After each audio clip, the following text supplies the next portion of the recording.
Matapos naunang maiugnay sina Jaynoy Nesa at Carlo Aquino sa bagong season ng Incognito, isa na namang pangalan ang matunog na posibleng mapabilang sa misyon, si Cyril Manabat.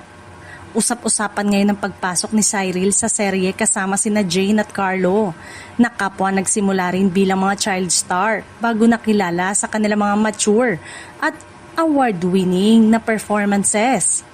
Dahil dito, inaabangan kung anong klaseng karakter ang maaaring ibigay sa tatlo sa pagpapatuloy ng action-packed series.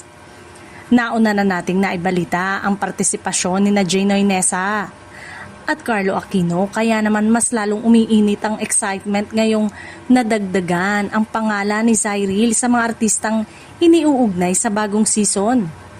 Kilala ang aktres sa kanyang husay sa mabibigat na emosyonal na eksena, bagay na maaaring magdagdag ng panibagong kulay sa kwento ng Incognito.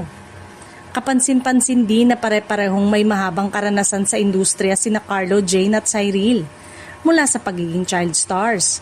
Napatunayan nila ang kanilang kakayanang gumanap sa iba't ibang klase ng karakter.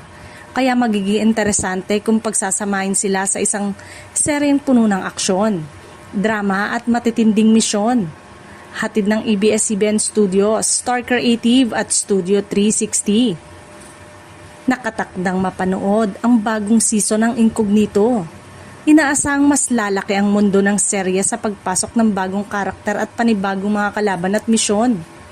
Sa ngayon, isa si Cyril Manabat sa mga pangalang dapat abangan habang unti-unting nabubuo ang cast ng susunod na kabanata ng Incognito.